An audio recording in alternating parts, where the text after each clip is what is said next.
Were you lucky enough to actually get your hands on a 4090, but you get it home just to find out the damn thing might catch fire? So now you're probably wondering, what do I do? Well, today in this video, I might have a possible solution for you.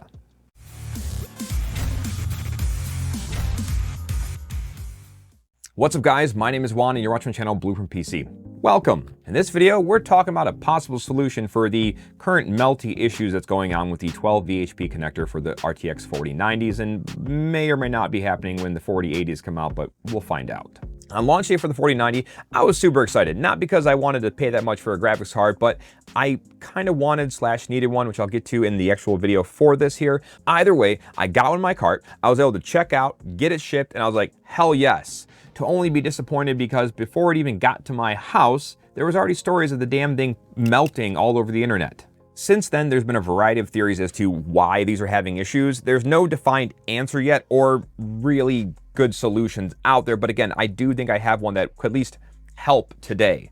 Now, mind you, there is some interesting stuff coming out here where they're possibly going to revise the spec for the actual connector end that's either on the cables or the GPU.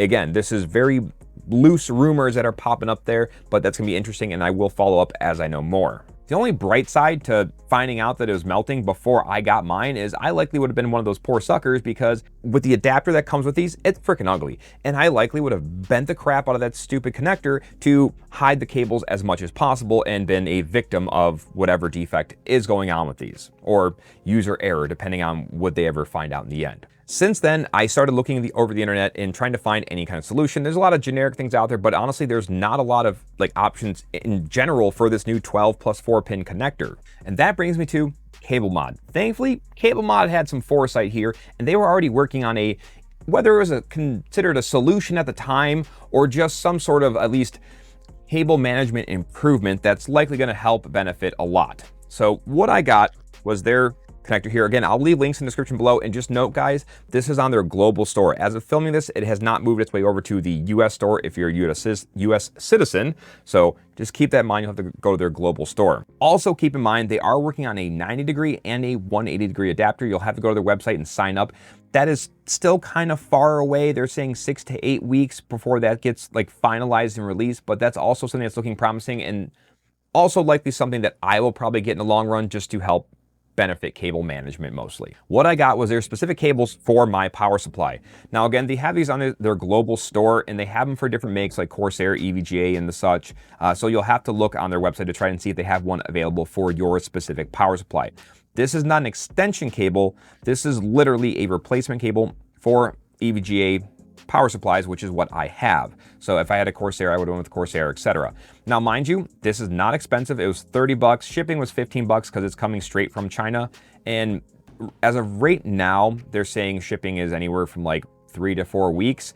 I got mine in early and I got mine in roughly about a week and a half. Now, it's also important to note that Cablemod did state on their website that they were not anticipating the demand for these, but they were probably also not anticipating them to start melting from the OEM variants, at least so far. So they are ramping up production and going to try to play catch up here a little bit. So for whoever does need these, they'll hopefully have these in stock and, or at least keep up stock as much as possible. Also, as of time of recording, I know there's all these disclaimers for these. These were not on the configurator yet, so you can't custom order these. I just went with a solid black because it's simple, it's plain, it'll work for what I needed to do for now at least. Now, if you've watched any of the other channels like Gamers Nexus and things like that, and DeBauer and Jay's 2 Cents, they talk a lot about what's going on here in the connector side of it. And this looks to be direct pin to pin, wire to wire for this connector, which this is the end that plugs into the GPU itself. So that looks good. It's got this nice little framework here, which from what I understand, this is to be an indicator saying, do not bend it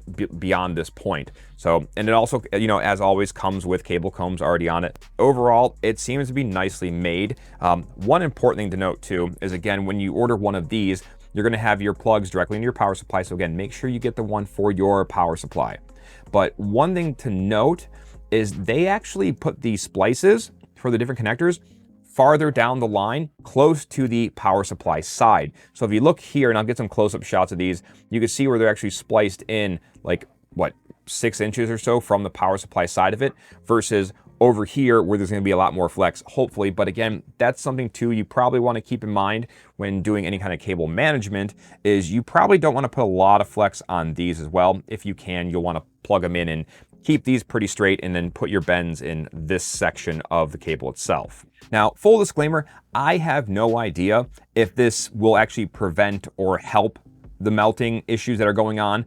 I'm hoping it will, because now that I've got this in my hand, I'm going to finally open this up, do the review on it, and then it's going into my personal rig and it's going to get tested. So one, get subscribed if you want to see that, and believe me, if the stupid thing freaking melts, there will be videos on it. All right, guys, if you found any of this helpful, do me a favor, please hit that like button. And if you're interested in seeing more content, hit that subscribe button.